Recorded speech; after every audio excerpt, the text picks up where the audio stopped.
जय श्री राधा वल्लभ श्री हरिवंश। राधा राधा श्री राधा। भगवान कृष्ण के जन्म के समय सारे ग्रह एवं सहु इस तरह स्थित थे कि सब कुछ शुभदायक बन गया। वसुदेव ने इस आश्चर्यजनक बालक को देखा जिसके 4 हाथ थे, जिनमें वे शंख चक्र गदा कमल पुष्प धारण किए था, जो श्री वत्सव चिन्ह से सुशोभित था, जो कौस्तुभी मणि के हार पहने था, पीताम्बर धारण किए हुए चमकीले श्याम बादल की तरह लग रहा था, जिसका मुकुट विद्युत मणि से अलंकृत था, जो पूरे शरीर में अमूल्य बिजावट कुंडल तथा आभूषण धारण किए था और जिसके सिर पर केश राशि थी।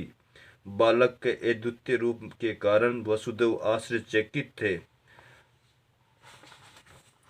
वासुदेव बहुत आश्चर्यचकित थे कि श्री कृष्ण 4 भुजा में प्रकट हुए थे और उनको देख के बड़ा ही अचंभा लगा।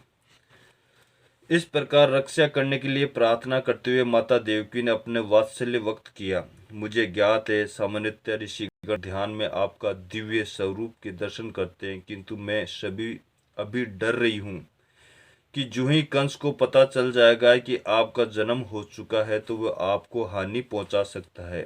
अतएव मेरी प्रार्थना है आप इस समय हमारे भौतिक चक्षु से ओझल हो जाइए। दूसरे शब्दों में उन्होंने भगवान से प्रार्थना की कि एक सामान्य बालक के रूप धारण कर ले। आपका जन्म के कारण मैं अपने भाई कंस को भयभीत हूँ। हे मधुसूदन, कंस जान सकता है कि आपने जन्म धारण कर लिया है। अतः मेरी प्रार्थना है कि आप अपने चतुर्भुज रूप को, जिससे आप विष्णु का 4 चिन्ह शंख चक्र गदा तथा कमल फूल धारण किए हैं, छिपा लें। प्रभु, आप दृश्य जगत का प्रलय के अंत के सार ब्रह्मांड को अपने उदर के धारण करते हैं, फिर भी आप अपनी विशुद्ध कृपा वंश मेरे गर्भ में प्रकट हुए हैं। मुझे आश्चर्य है कि आप अपने भक्तों को प्रसन्न करने के लिए सामान्य मनुष्य के कार्यकलापों का अनुकरण करते हैं। देवकी की प्रार्थना सुनकर भगवान ने उत्तर दिया, हे माता स्वयंभू मनु के कल्प में मेरे पिता वसुदेव एक प्रजापति के रूप में थे, जिसका नाम सुतपा था और आप उनकी पत्नी प्रसिन्न थी। उस समय ब्रह्मा ने संतति बढ़ाने की इच्छा से आपसे संतान उत्पन्न करने के लिए कहा था। आपने इंद्रियों का वश में करते हुए कठोर तपस्या की प्राणायाम की अभ्यास करते हुए आप पति पत्नी दोनों ने वर्षा वायु धूप जैसे भौतिक नियमों के साथ प्रभावों को सहन किया। आपने समस्त धार्मिक नियमों का भी पालन किया। इस प्रकार आपके हृदय निर्मल हो गया, इस भौतिक नियम पर भी नियंत्रण प्राप्त हो गया।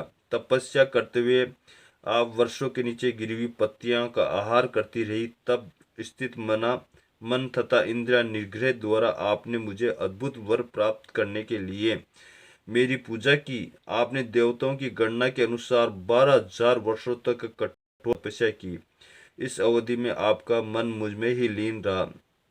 जब आप भक्ति कर रही थी और अपने मन का निरंतर मेरा ध्यान कर रही थी तो मैं आपसे अत्यधिक प्रसन्न हुआ। निष्पाप माता, आपका अंतकरण नित्य ही विशुद्ध है। उस समय मैं आपके समक्ष इसी रूप में आपकी इच्छा पूर्ति के लिए प्रकट हुआ था और आपसे मनवांछित वर मांगने के लिए कहा था। उस समय आपने चाहा कि मैं आपके पुत्र रूप में जन्म लूं। यद्यपि आपने मेरा साक्षात दर्शन किया था, किंतु आपने मेरी माया के प्रभाव में आकर भवबंधन से मुक्ति से मांग कर मुझे अपने पुत्र के रूप में मांगा था। दूसरे शब्दों में भगवान ने प्रकट होने के लिए एक जगत में पश्चिम तथा सुतपा को अपने माता पिता के रूप में चुना। जब भी भगवान मनुष्य रूप में अवतीत होते थे तो उन्हें माता पिता की आवश्यकता होती थी। फलत उन्होंने पश्चिम तथा सुतमा का शाश्वत माता पिता के रूप में चुना। इसलिए पश्चिम सुतमा दोनों ही मुक्ति की याचना कर सके। मुक्ति इतनी महत्वपूर्ण नहीं होती जितनी कि भगवान की प्रेमा भक्ति होती है। भगवान चाहते थे पश्चिम तथा सुतमा को तुरंत मुक्ति प्रदान कर सकते थे, किंतु अपने विचित्र अवतारों के लिए उन्हें इस भौतिक जगत में बनाए रखना श्रेयस्कर समझा। भगवान ने अपने माता पिता बनने का वर प्राप्त करने के पश्चिम तथा सुतमा दोनों अपनी तपस्या छोड़कर घर चलाए और पति पत्नी के रूप में रहने लगे, जिससे वे साक्षात परमेश्वर के रूप को पुत्र रूप में उत्पन्न कर सके। काल क्रम के पश्चिम गर्भवती हुई और शिशु का जन्म दिया। भगवान ने वसुदेव तथा देवकी से कहा, उस समय मेरा नाम परशुराम था। दूसरे कल्प में मैं अपनी उदती तथा कश्यप के रूप में जन्म लिया और तब मैं उपंदर नाम से आपका पुत्र बना। उस समय मेरा स्वरूप एक बोने जैसे था, जिसमें बामन देव का नाम भी विख्यात हुआ।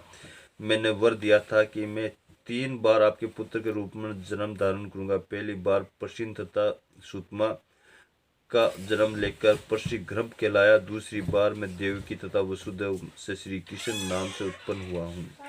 मैं इस विष्णु रूप में इसलिए अवतरित हुआ हूँ कि आपको विश्वास दिला सकूं कि उसी श्री भगवान ने पुण्य जन्म धारण किया है।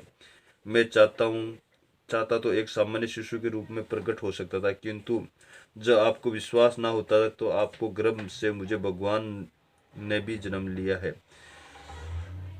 मेरे माता पिता, इस तरह आपने कई बार अत्यंत लाड प्यार से मुझे पाला पोसा है। मैं अत्यधिक प्रसन्न हूँ कि आपका अत्यंत कृतज्ञ हूँ। मैं विश्वास दिलाता हूँ कि इस बार आप अपने उद्देश्य को पूरा करके भगवत धाम को वापस जाएंगे। मैं मानता हूं कि आप मेरे लिए चिंतित हैं और कंस से भयभीत हैं, अतः मेरा आदेश है कि आप तुरंत ही मुझे गोकुल ले चलें और योद्धा को नवजात कन्या से मुझे बदलें। अपने पिता माता की उपस्थिति में इस प्रकार कहकर भगवान सामान्य बालक बन गए और मौन हो गए। भगवान का आदेश पाकर वसुदेव अपने पुत्र को प्रसूति गृह से बाहर ले जाने लगे। ठीक उसी समय नंद तथा यशोदा के एक कन्या उत्पन्न हुई थी। वे योग माया थी, अर्थात वे भगवान के अंतर्गना शक्ति थी। इस योग माया के प्रभाव से कंस के महल के सारे निवासी और विशेष रूप से द्वारपाल गहरी नींद में सो गए थे और लोहा श्रृंखला बंदे सारे दरवाजे खुल गए। रात अत्यंत अंधेरी थी, किंतु जो ही वसुदेव कृष्ण ने अपनी गोद में लेकर बाहर निकले तो उन्हें सब कुछ दिखने लगा, मानो सूर्य का प्रकाश हो। में कहा जाता है कि कृष्ण सूर्य प्रकाश के तुल्य, और जहाँ श्री कृष्ण रहते हैं वहाँ अंधकार रूपी माया नहीं रह सकती। जब कृष्ण को वसुदेव ले जा रहे थे तो रात्रि का अंधकार दूर हो गया। कारागार के सारे द्वार श्वेत खुल गए। आकाश में गंभीर गर्जना हुई, भीषण वर्दी होने लगी। जब वसुदेव वर्षा में अपने पुत्र को लेकर जा रहे थे तो भगवान शेष ने नाग के रूप में धारण करके वसुदेव के सिर के ऊपर अपने फन फैला दिया, जिससे वृष्टि से उन्हें बाधा न पहुंचे। वसुदेव यमुना के तट पर आए तो देखा कि यमुना का जल गरजती लहरें उठ रही थी और सारा पाट फैनिल हो उठा थी। इतने में श्री यमुना ने वसुदेव को जाने के लिए मार्ग दिया, जिस प्रकार सतबंध के समय हिंद सागर ने भगवान रामचंद्र को रास्ता दिया था। इस प्रकार वसुदेव ने यमुना पार की।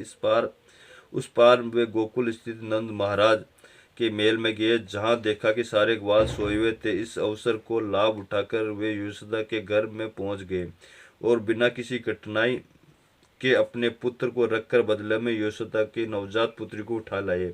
इस प्रकार चुपके से घर में घुसकर लड़के की लड़की को बदल लेने की बाद पुण्य कंस कारागार में लौट आए तथा पुत्री में देवकी की गोद में रख दिया। उन्होंने पुण्य हथकड़ी बड़ियां पहन ली, जिससे कंस को यह पता नहीं चल पाए कि उतनी सारी घटनाएं घट चुकी है।